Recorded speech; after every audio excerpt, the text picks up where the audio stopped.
Selamat berjumpa dengan saya Hanung Prastia.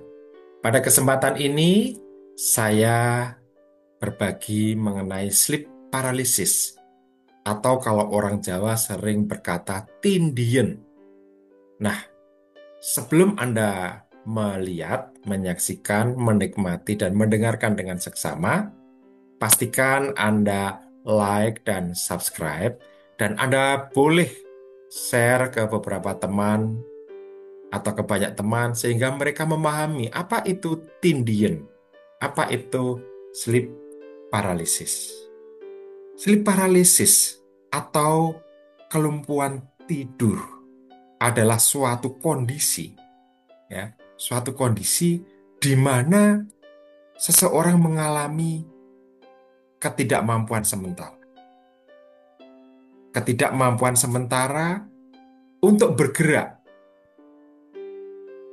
untuk berbicara, saat yang bersangkutan akan tertidur atau baru bangun tidur.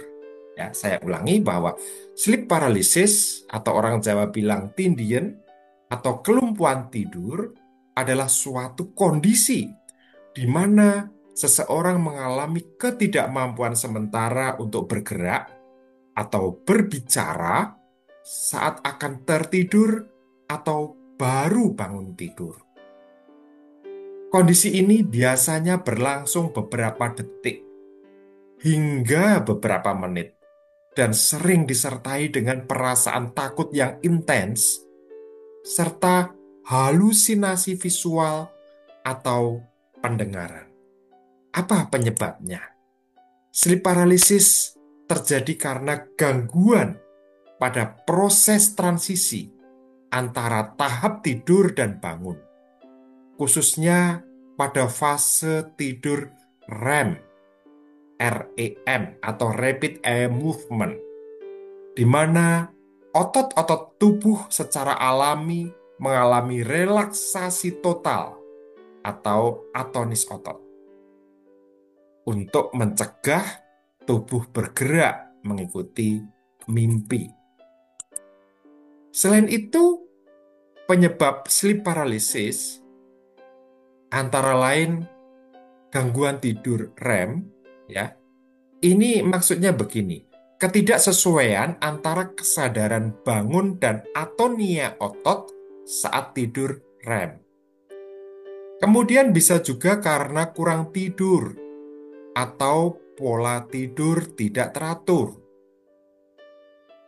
Tidur yang tidak cukup atau bergeser dari waktu yang dibutuhkan dapat memicu sleep paralysis.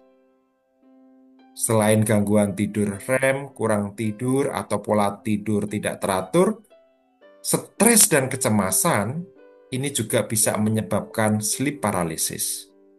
Kondisi psikologi yang tinggi, yang cemas, dapat meningkatkan risiko sleep paralysis. Selain itu, posisi tidur terlentang. Menurut berbagai literatur, tidur dengan posisi terlentang itu sering dikaitkan dengan kejadian sleep paralysis. Atau gangguan tidur lain, misalnya narkolepsi, sleep apnea, atau sindrom kaki gelisah. Ini dapat menyebabkan sleep paralysis. Ada juga yang mengatakan faktor genetika, karena ada bukti bahwa sleep paralysis dapat terjadi dalam suatu keluarga. Bisa juga sleep paralysis disebabkan karena penggunaan obat-obat tertentu. Obat yang memengaruhi siklus tidur, misalnya antidepresan, ternyata dapat berkontribusi terhadap sleep paralysis. Ketika terjadi sleep paralysis, apa yang harus dilakukan? Yang pertama, tetap tenang dan sadari kondisi. Sadari bahwa sleep paralysis adalah kondisi sementara dan tidak berbahaya secara fisik. Jangan panik. karena rasa takut justru dapat memperparah kondisi sleep paralysis. Yang kedua adalah perbaiki pola tidur. Usahakan tidur cukup antara 7 hingga 8 jam per malam dan konsisten pada jam tidur dan jam bangun. Hindari begadang dan tidur siang yang terlalu lama. Dan hindari posisi tidur terlentang. Anda boleh mencoba tidur miring untuk mengurangi resiko sleep paralysis. Selain itu, kelola stres dan kecemasan. Teknik relaksasi seperti meditasi, olah nafas, atau yoga ini dapat membantu untuk menurunkan frekuensi atau menghilangkan kejadian sleep paralysis. Kalau mengalami stres berat, saya sarankan konsultasikan dengan profesional kesehatan mental. Kemudian Anda boleh periksa pada kondisi kesehatan lainnya. Ketika sleep paralysis sering terjadi dan mengganggu, Anda perlu mengkonsultasikan kepada dokter ataupun kepada psikolog. Anda bisa juga melakukan pemeriksaan untuk gangguan tidur lainnya, misalnya narkolepsi. Ini mungkin diperlukan. Terapi dan pengobatan dalam kasus yang berat dan sering terjadi sleep paralysis, kemungkinan dokter meresepkan obat yang memengaruhi siklus tidur REM, seperti antidepresan. Tapi terapi kognitif perilaku ataupun hipnoterapi ini dapat membantu mengatasi kecemasan terkait tidur. Pengalaman saya, hipnoterapi sangat efektif untuk mengelola masalah ini.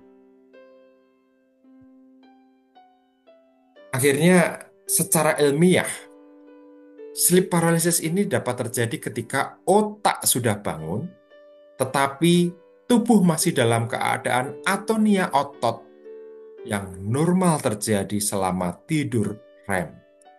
Ini menyebabkan ketidaksesuaian antara kesadaran dan kemampuan motorik, sehingga tubuh terasa lumpuh sementara. Halusinasi yang sering muncul selama episode ini berasal dari otak yang masih dalam mode mimpi. Akhirnya, sleep paralysis adalah suatu fenomena yang umum dan biasanya tidak berbahaya, tetapi dapat sangat menakutkan. Memahami penyebab dan cara mengelolanya sangat penting untuk mengurangi frekuensi dan dampaknya.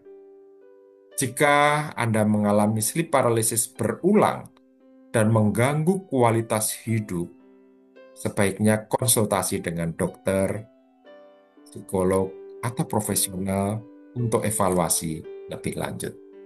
Saya Hanung Prastia, terima kasih untuk perhatiannya.